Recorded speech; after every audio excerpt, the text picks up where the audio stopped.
Chairs No Waiting, episode number 615. The world needs more Mayberry.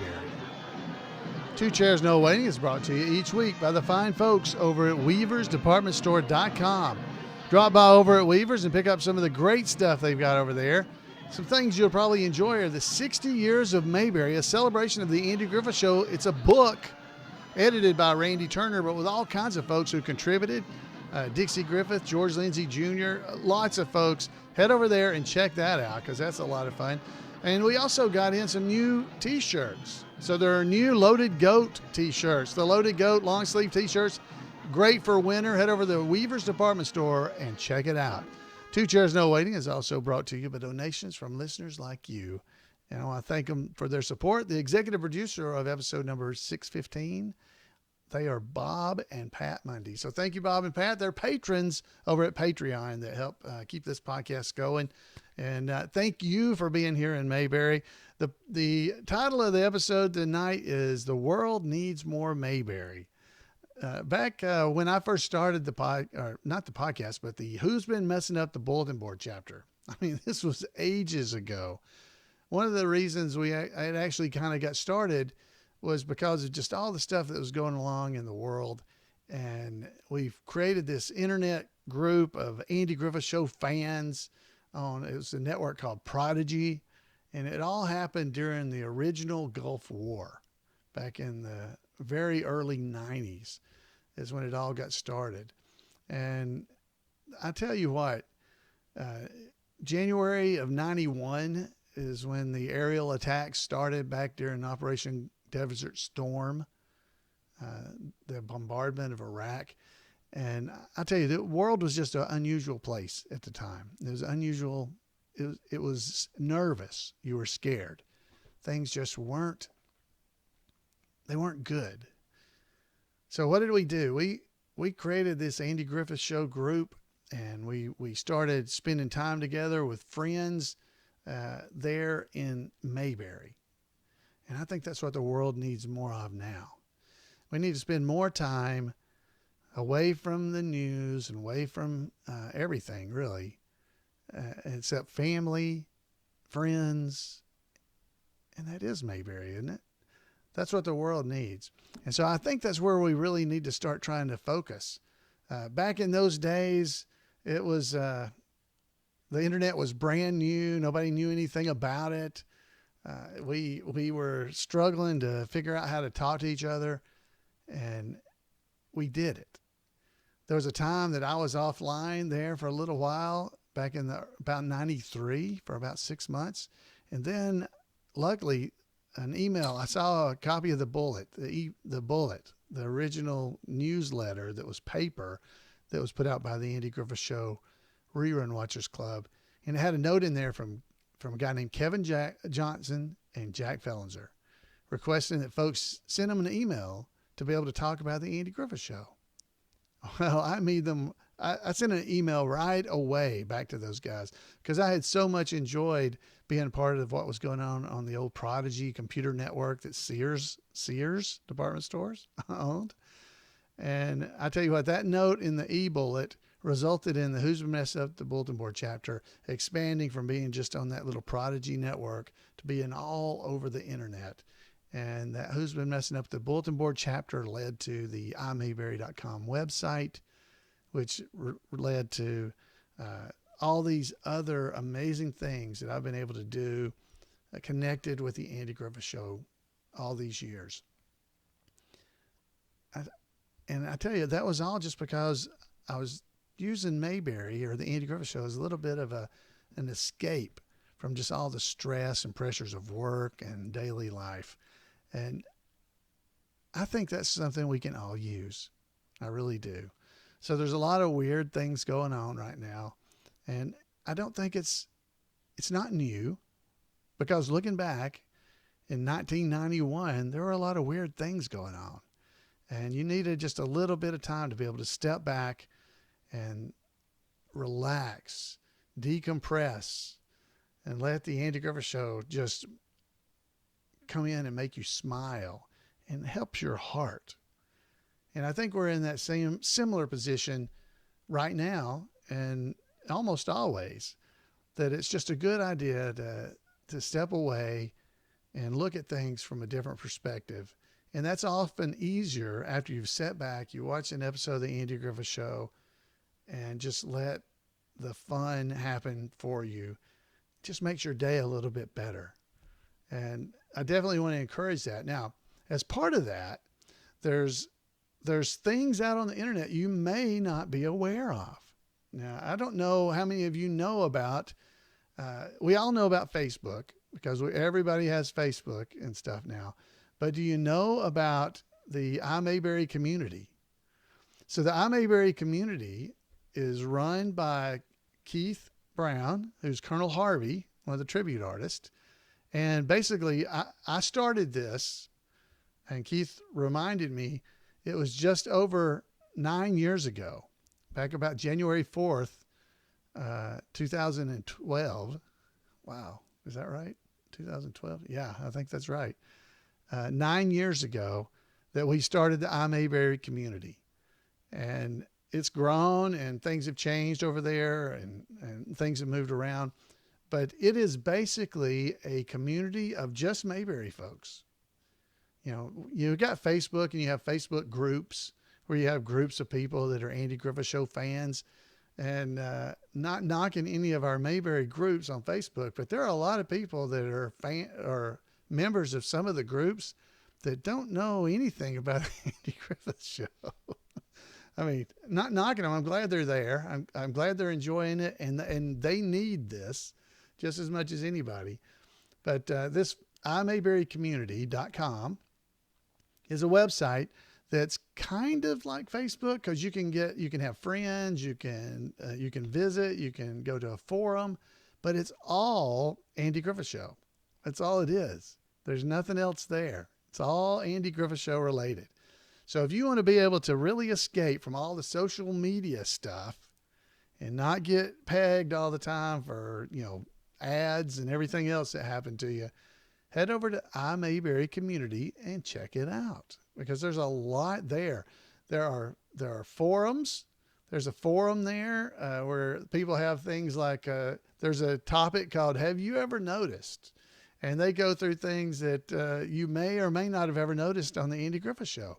They have sightings of folks from Mayberry. Just recently, Ralph Campbell, Otis's brother, he showed up on a show called Mannix. Some of you may or not know that, but he was a bad guy on Mannix. And they brought that up, and they even did some screenshots of it so you can actually see them. There's all kinds of stuff that shows up over there with Gomer Pyle as well, because that's Mayberry. That's still Mayberry.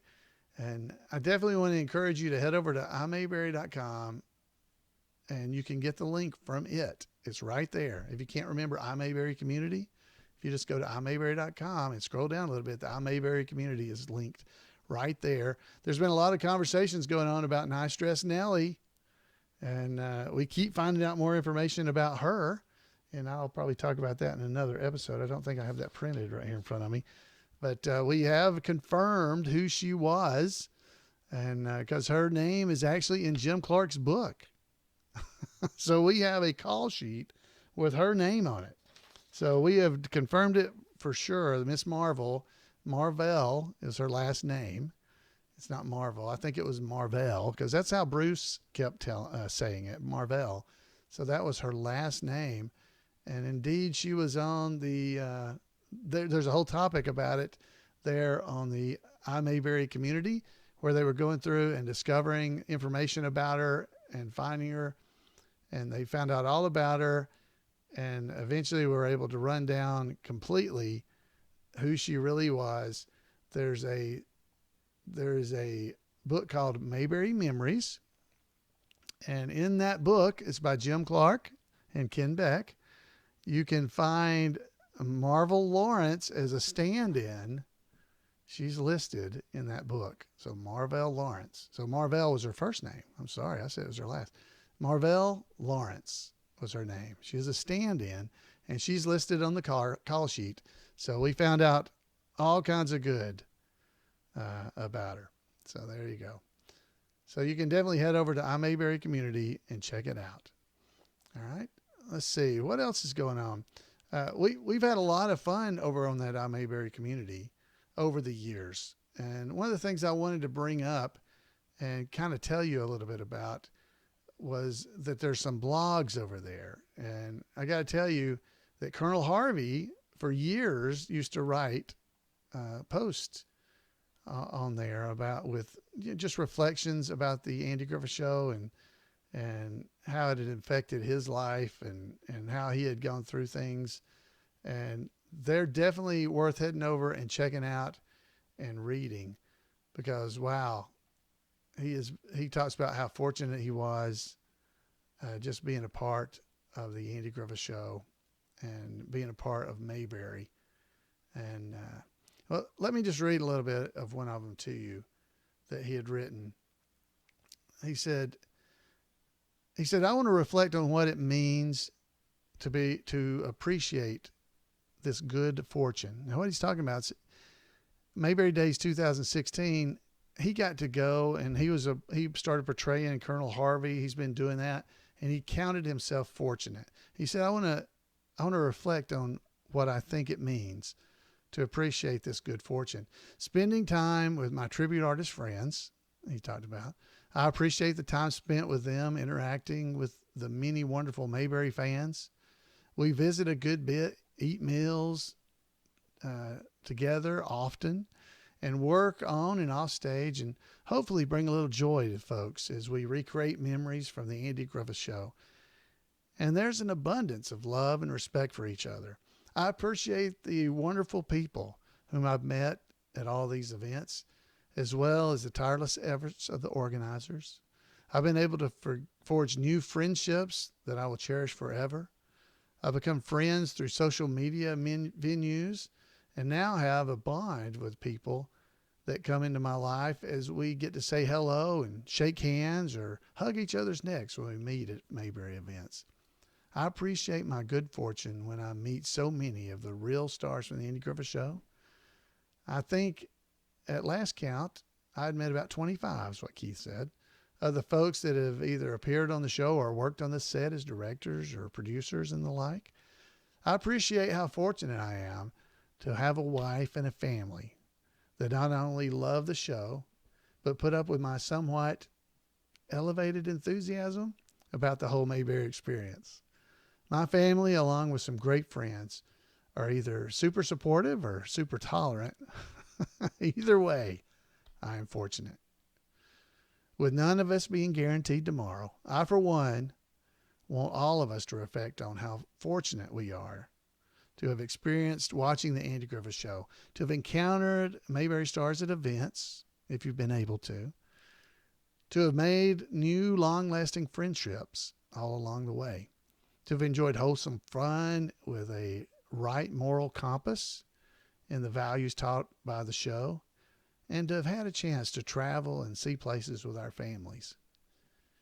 In my reflection on how fortunate I've been with my Mayberry ventures, I don't ever want to lose sight of the blessings and certainly I don't want to allow the normalcy of life to make me numb to the wonderful blessings in life. No matter if it's Mayberry or another passion you have, stop and realize your own good fortune. So for the friends and fun and laughs and the joy it brings us, I say to you, I am Mayberry fortunate. How about you?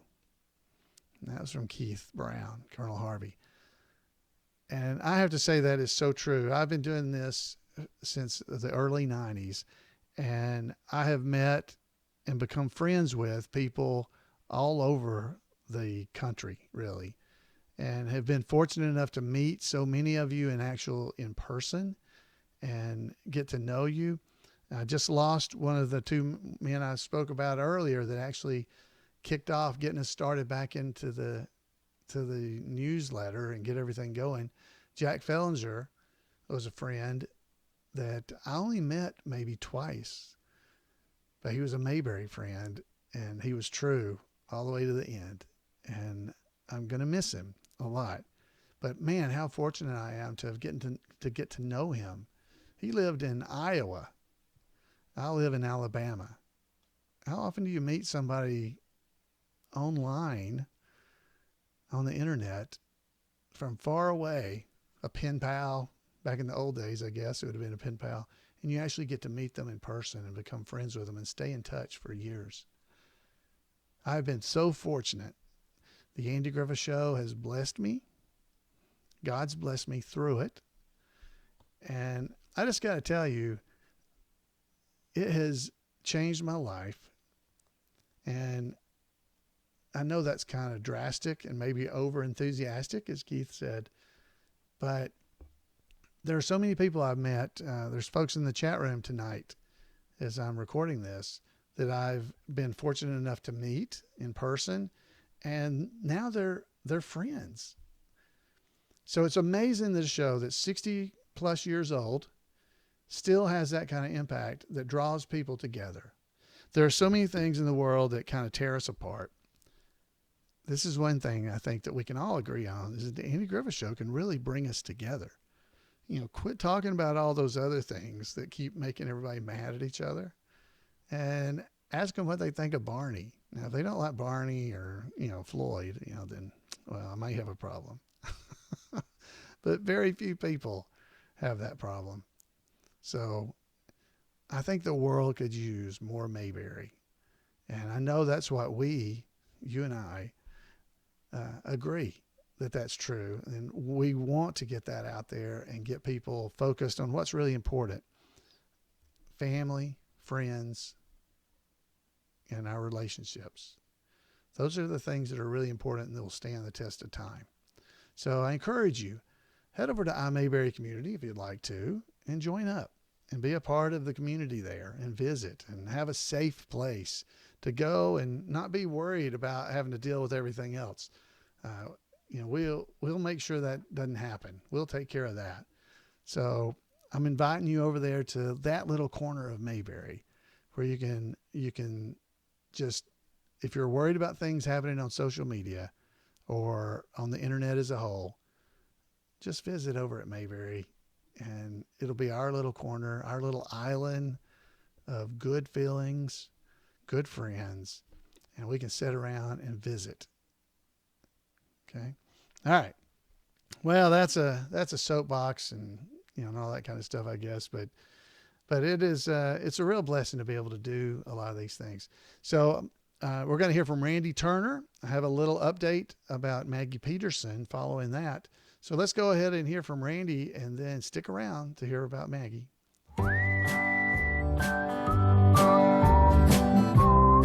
Welcome to This Week in Mayberry History, a report by special correspondent Randy Turner of the Gomer and Cooper Pyle Comic Book Literary Guild of the Mayberry Historical Society. Some casual Mayberry fans refuse to watch most color episodes, but even those enjoy the episodes in which Don Knotts returns as a guest star. The first time that happened was on January the 10th, 1966, in the return of Barney Fife. When the Andy Griffith Show began, Andy Griffith's original plan had been to stay for 5 seasons, a plan which he shared with Don Knotts. Near the end of that time, Knotts obviously began looking for other work. He had filmed the successful family movie, The Incredible Mr. Limpet, for Warner Brothers while on hiatus between seasons 3 and 4. This led to an offer from Universal for Knotts to star in a series of films. We all know that Griffith ended up staying an additional 3 years. He did so because, simply, he felt he could not turn down the large amount of money he was offered. But by that point, Knotts had decided to try his hand at making more movies. It is often misreported that Knotts had already signed a contract with Universal. He actually had not, but he had verbally committed to doing so, and as I said, he was ready to try new things. It is also sometimes misreported that Griffith and Knotts had a falling out over his leaving the show. While Knotts was apparently interested in staying if he could get a small percentage of ownership of the Andy Griffith Show, his and Griffith's managers dealt with that matter. The two individual men themselves remained the best of friends the rest of their lives. After Knotts signed to make movies with Universal, the first film was to be called Running Scared. or at least that was the original title, first announced on June the 23rd, 1965 in the Los Angeles Times. But within less than a month, the title was changed to The Ghost and Mr. Chicken, a title inspired by the 1947 film The Ghost and Mrs. Muir.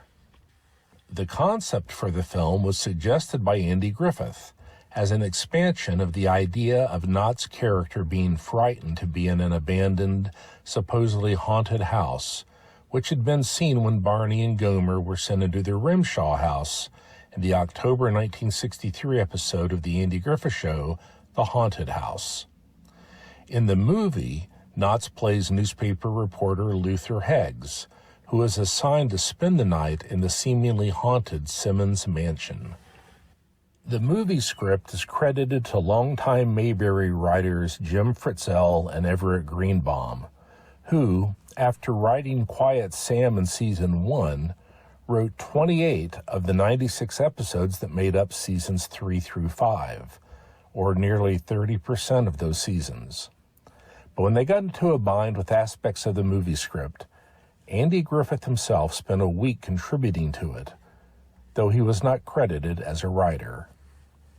The Ghost and Mr. Chicken was directed by Alan Rafkin, who directed 27 episodes of The Andy Griffith Show, and the cast included roles and cameos galore of actors who appeared in Mayberry, including Lorene Tuttle, Burt Mustin, Hope Summers, Rita Shaw, Charles Lane, and others, and Hal Smith as a character that could easily have been Otis. And off-screen, the repeated shouts of "Attaboy, Luther" were supplied by screenwriter Greenbaum. The movie is said to have one of the largest collections of character actors gathered for a single film. While the official release date of The Ghost and Mr. Chicken was in May 1966, the movie had actually had a number of pre-release screenings. It opened in New Orleans on January the 20th, 1966, and was then shown in select southern cities. While Don Knotts was not involved in an advance publicity tour, co-stars Joan Staley and Dick Sargent visited New Orleans, followed by Baton Rouge, Shreveport, and Mobile in Alabama, and then Pensacola, Florida. By the time the comedy opened in Los Angeles on April the 6th, it was already considered a hit in the South. And even though it officially premiered in May, it had another later opening in New York on September the 18th. Just like all of Don Knotts' films for Universal, the budget was kept low. The Ghost and Mr. Chicken was shot for well under $700,000 and was an enormous hit. By the way, the Simmons Mansion is visible in a film based on a popular comedy horror series. In the opening credits of the theatrical film Munsters Go Home, it can be seen next door to the Munsters Mansion, though the fence is missing. The two mansions stood side by side on the Universal lot. And Munsters Go Home was directed by Earl Bellamy, who directed 7 episodes of The Andy Griffith Show, including The Haunted House. Well, that's it for this week. As always, thanks for listening. And remember to take care of yourself, watch out for one another, and take Andy's advice and go out there and act like somebody. Thank you, Randy, for a reminder about the haunted house and the Ghost of Mr. Chicken. If you want to make sure that you don't miss out on anything that Randy's doing online related to Mayberry, send him an email at turnersgrade@gmail.com. An email. Send him an email. I'm making that one word. Send him an email. Send him an email at turnersgrade@gmail.com. Thank you again, Randy. I really appreciate all you do. Folks, I got an update for you from Maggie Peterson. Now, you may remember that there is a GoFundMe campaign for Maggie because she has been, under the weather, ill. She's been recovering. So that is still underway. They can still use it. There's a link in our show notes. Now, here's an update we got just today. This is on the 11th of January, 2021, from her nephew. It said, "Dear friends and family, We wanted to let you know that Maggie and Gus have tested positive for COVID-19. Maggie has been experiencing significant symptoms and was hospitalized last Thursday. That was the 7th of January. She is receiving antiviral treatments and is responding, but still feels terrible and will likely remain hospitalized for a few more days. After this, she will need to return to the rehab hospital to regain her strength before heading home. One bright bit of news is that she did not have a fever today. We will update you about her condition as soon as it changes. Please keep Maggie in your prayers, and thank you for your support. So definitely encourage you, if you're able, to head over to the GoFundMe campaign to donate to Maggie. That would be helpful to her. Just the other day was her birthday, the 10th of January. She turned 79. And you may enjoy going back and listening to episode number 573 and 574 of Two Chairs. That's Maggie Peterson interview part 1 and part 2. You might enjoy heading over there and, reliving that interview that we did just back in March of last year. So that would be fun for you to listen to. And you can always head over to her GoFundMe campaign and give a donation. The link is in our show notes, so definitely go and check that out. I also had a link that I created that was a little easier to remember for Maggie. Let's see, where is it? It's bit.ly, bit.ly/Maggie Peterson. That'll take you to that GoFundMe campaign. So if you go to bit.ly/Maggie Peterson, it'll take you directly to that GoFundMe campaign. Or you can just head over to twocairsnowaiting.com and look at the show notes on any of the recent episodes since last year, since probably around March of last year. And you'll be able to just click the link down there for her GoFundMe if you'd like to do that. Friends, I want to thank you for visiting with me here in Mayberry. I don't think there was anything else I was supposed to have told you about tonight. I'm looking at my notes. I don't think so. But I am always glad to spend time with you here in Mayberry and just enjoy just the fellowship that we get to have. I'd love to hear from you. You can give me a call at 888-684-8415, or you can email me at floyd@imayberry.com. I would love to hear from you. It's just always fun to just hear back from you about what you're thinking, how the show's going. Do I ramble on and talk way too much? Well, yes is the answer, but I tell you, I love the show and I appreciate you guys. We're all fans, and I'm just so fortunate to have gotten to know so many of you. So thank you for being here with me, and we'll see you next week right here on Two Chairs. Good night, everybody.